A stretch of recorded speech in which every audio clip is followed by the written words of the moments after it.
हमारे और आपके जीवन में नोटों का महत्वपूर्ण स्थान है। छोटा हो या बड़ा हो, गरीब हो या अमीर हो, सभी को पैसों की ज़रूरत पड़ती है।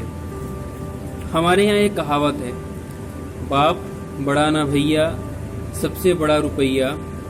तो आज हम इस वीडियो में रुपए की ही बात करेंगे कि भारत सरकार में रुपए कैसे छपते हैं, कौन नोटों को छापता है और कैसे अर्थव्यवस्था में इन पैसों का महत्व है। तो सबसे पहले मैं आपको बताना चाहूँगा कि नोट छापने का जो काम करती है वो केंद्रीय बैंक करता है, यानी reserve bank of India RBI note छापने का काम करती है। और आरबीआई एक्ट 1934 के सेक्शन 22 के तहत आरबीआई को नोट छापने की पावर दी गई है।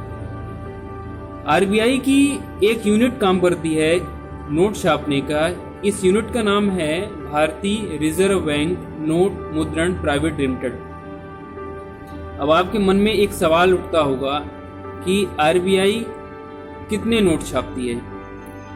तो आरबीआई एक दिन में 10,000 तक के नोट छाप सकती है। अगर इससे ज़्यादा आरबीआई को नोट छापना है तो उसे आरबीआई एक्ट 1934 में बदलाव करना होता है। आपके मन में एक और सवाल होगा कि हमारे पास जो नोट होते हैं वो एक कागज़ का टुकड़ा है, इस नोट को छापने के लिए लगता ही क्या है? उस कागज़ के टुकड़े और प्रिंटिंग मशीन, राइट। तो इससे क्यों नहीं आरबीआई ज़्यादा मात्रा में नोट छापकर भारत की बेरोजगारी और गरीबी को दूर कर देती है। तो इससे पहले हमें समझना होगा एक देश की अर्थव्यवस्था पर इसी से रिलेटेड है।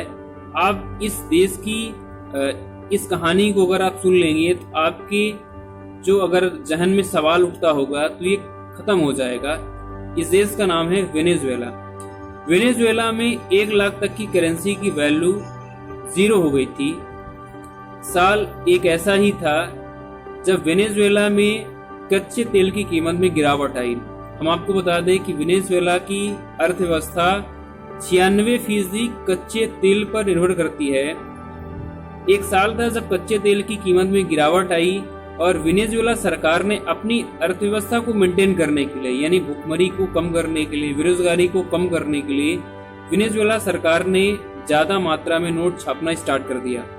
और इतना नोट छाप ली अंततः नोट छापते छापते कि वहाँ की जो करेंसी की वैल्यू 1 लाख की करेंसी की वैल्यू 0 हो गई।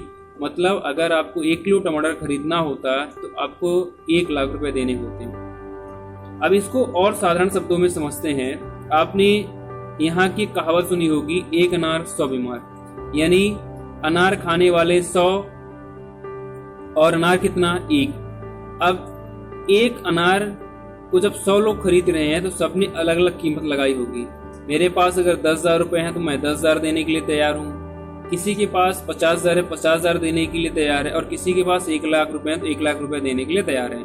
मतलब 1 अनार की कीमत कितनी होगी? वैल्यू 1 लाख रुपए, यानी 1 लाख की वैल्यू कितनी होगी? 1 अनार के बराबर, राइट। तो इसी तरीके से हुआ था वेनेजुएला कंट्री में।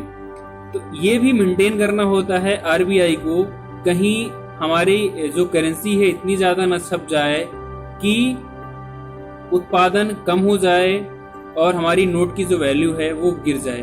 तो आरबीआई का मुख्य उद्देश्य है करेंसी की वैल्यू को बनाए रखना। यानी आरबीआई हमें विश्वास देता है कि आपके पास जो नोट है उसकी करेंसी की वैल्यू है, एक विश्वास रखता है आरबीआई।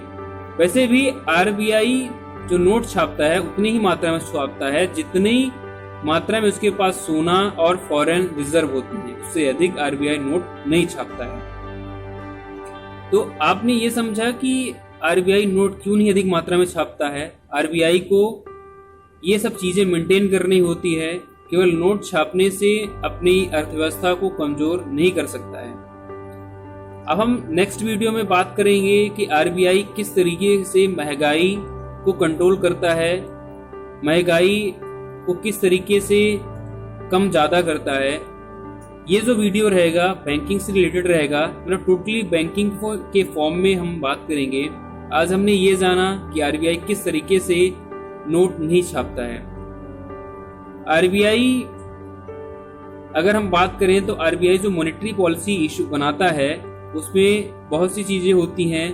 खास बात ये होती है कि आरबीआई ही महंगाई को कम करने या ज्यादा करने में अपनी अहम भूमिका निभाता है। आरबीआई ही सप्लाई और डिमांड पर फोकस करता है और इसीलिए आरबीआई की जो भूमिका होती है वो महत्वपूर्ण हो जाती है बैंकों के साथ और हमारी अर्थव्यवस्था के साथ।